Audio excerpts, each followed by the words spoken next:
We'd like to welcome the principal of the Russell Latapy Secondary School, Mrs. Stacy Alcantara. She is an educator, administrator, and certified mediator.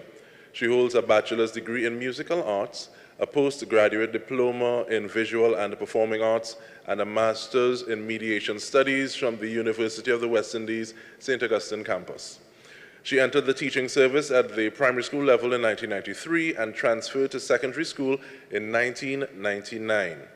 She also served as a part-time lecturer for the course of study, Alternative Dispute Resolution, or ADR, and continues to use her mediation skills in her current position as acting principal at the Russell Latapy Secondary School. There she also served as music educator, as senior head of department and student council coordinator, PTA secretary, and a teacher of the CVQ program in steel pan manufacturing, which is a novelty in the global education arena. Presently, she also holds the position of president of the NGO Pan in Schools Coordinating Council, having joined the executive of the organization in 2004. She supported PSCC in its historic pilot of the CVQ steel pan manufacturing program in 9 schools in Trinidad and Tobago, with support from the Ministry of Education and Shell. She continues to be motivated to carry on the legacy of PSCC in its mission to inculcate an appreciation for our national instrument, the steel pan, through education, innovation, and advocacy towards cultural sustainability. Ladies and gentlemen, please put your hands together for Mrs. Stacy Alcantara. Good evening, everyone. I saw this quote and it impacted me. I don't know the source, but it says, "Young people are not the problem to be solved, but the resource to be mobilized." I think that this is what this evening is about. It speaks of the strength and potential of our youth, who often live in a trauma state based on challenges around and within them. It also speaks to our responsibility to support them so they can rise above these challenges and make impactful changes in their lives and that of their communities, and indeed the nation.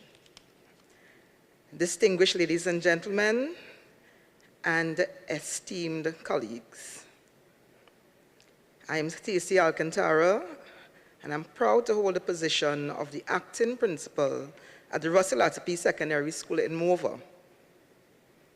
Let me do say that I ask that we adopt the protocols already observed. More than being proud to be the principal at Russell Latapy Secondary, I am grateful for the support of the Esimage Foundation and the co-founders in particular for the transformative work being done at my school and others in the community. It is really an honor to share some of the achievements of our students and staff, but also the enduring impact of the agricultural program, the literacy program, and the life skills programs offered to us as part of the Cradle to Career Pipeline initiative in 2016. And I was looking over some of the goals of the program to ensure the students are prepared for education, to support the students inside and outside of school, to have them succeed academically, enroll in post-secondary education, and graduate to be absorbed into a career. Now, this to me is a model for human resource development and therefore national development. But the question is, how do we achieve this? It is no small task. And I think that is what the Esimage Foundation set out to do with us at the Russell Latapy Secondary School. Now, just to give you a little background of the school, the Russell Latapy School was established in 1999, and this was ready to cater for those students who would have attained less than 30% in the then common entrance and now the SEA exams. Thus, the challenge that we start with is building their self-esteem before we could even get to academic success. Despite this, we have seen students attain bachelor's degrees, and we even recently had a young lady who attained her master's degree and returned to the school to assist. Because as she said, the foundation set in the school helped her to get to where she is today. And she appreciated that support.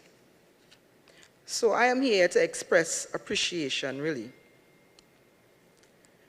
There's a lady sitting here called Miss Barbara Bridgewater, who worked on the literacy program in our school.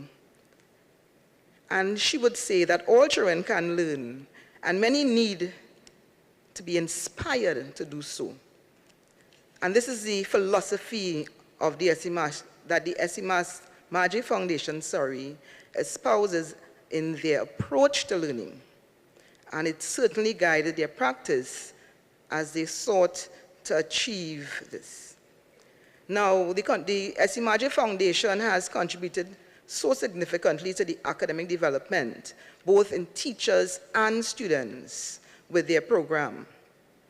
So they started in 2016, and I remember the principal at that time calling me into the office, and I saw two very eager and energetic persons who came to offer something to us. And what I must say, since 2016 to now, they have worked with us in partnership. They have always asked of our view, and the focus is always on the development of the children, the family, and the community. I want to give them a round of applause for that.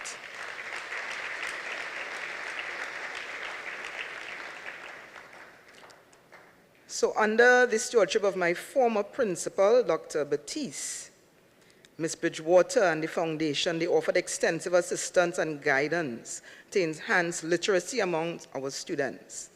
And we started to see the change when they became more confident in their literacy. We saw a drop in incidents in school amongst that body of students. So something was working. They expertly structured literacy programs and included skills to enhance reading, but more importantly, incorporated life skills. And I think this made the major difference. And this helped our students, who we know are called high risk, and they live in these hotspots. And it's helped them to think beyond those borders. One of the most memorable life skills that they were taught was conflict resolution. They integrated this concept with literacy into read aloud sessions, dramatization, and the making of posters which were displayed throughout the school. As a result of this direct intervention by Ms. Bridgewater and the Margie Foundation, the incidence of conflicts, including verbal confrontations and fights, were significantly reduced as they learned alternative ways of managing conflicts, which is, of course, right up my alley. Even the academic performance of the students, as I said, during their time it has improved. They put into practice the literacy that they were taught to read for meaning and higher purpose of academic success. The commendable continuous improvement in our CSEC results are testimony to the effectiveness of the persistence and perseverance of stakeholders like the Margie Foundation. So we continued this year with a remarkable workshop entitled Life Skills for Effective Learning. In this workshop, the teachers got an opportunity to revisit their approaches, which I think is critical in the education sector now. So the approach was a train-the-trainer workshop, introducing life skills into the curriculum. And one of my teachers, Mr. Pierre, who's the head of the department, he said that the workshop took them right back to what educators and educating our charges are all about. The teachers were described as leaders, and understanding that when in the classroom, we have to inspire, motivate, console, empathize, entertain, love, discipline, reward, and allow growth for education to prevail. It starts with connecting with our charges on a level that is very different from the rigid textbook style of sitting and listening to the teacher. This approach encouraged creating lessons that integrate real-life scenarios, the arts, sports, practical exercises, modern technologies, etc., to bring the classroom to life. An example he gave, he said that, for example, in the maths, teaching of mathematics, the students in a lesson, teaching them the students lessons on angles. Instead of sticking in the classroom, maybe popping a video or going through a book, they were encouraged to go out in the field. And this may seem a simple idea, but it had a great impact on the thinking, on the mindset of the teachers. Matters that are associated with the classroom that include conflict resolution, hidden curriculum, disciplinary issues, and guidance are also looked at creatively. Case in point, if two students are feuding in the middle of a class, resolving the issue can mean that the teacher suspends the lesson for a while, paying attention to the conflict, involving the other students to weigh in on the issue for support, creating a debate as to the dynamics of the arguments, create a conclusion based on feedback from the debate, and allow the initial students involved to come up with the closure or reconciliation. Imagine if we would do that in all schools and all classrooms. It's not a waste of time. It's critical to achievement. So this workshop was well received, and I know I saw a change in my teachers. They were so inspired, and it really gives us hope because the challenges we face are real. Then we have the agricultural program, the Young Farmers Club. This has been exciting for our students. They have been motivated throughout the years of the farming, and they have been encouraged to pursue entrepreneurship, which I think is another critical area for our students in particular. The students have acquired skills in planting, harvesting, and packaging for sale. And indeed, they do sell to the clientele right at school in the first instance. The students have also been given opportunities to visit and learn about the diversity in the sector. For example, I have a student, Mr. Thomas Ellis. Unfortunately, he couldn't be here today, but he said that he was inspired by the discussion on leadership in particular, and he was encouraged by the progress made in his own agricultural efforts at school. As I mentioned, yes, he was taught to plant, maintain, and sell crops, and also to care for animals. He highlighted the recent visit to the UE field station. This really stood out to him. There he saw the daily operations of rearing the animals for sale and a new aquaculture program that they had in place there. He even mentioned the presence of Mr. Esimage and Ms. Patterson. And I must mention that the presence of these two representatives from Esimage has been comforting to us and encouraging.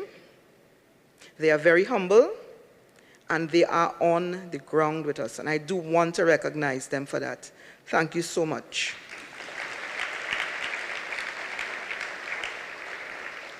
So we can also boast about our hydroponics project from the Esimage Foundation, which, apart from students engaged in the regular classes from Forms 1, we have students who use that system for their investigative reports for CSEC exams.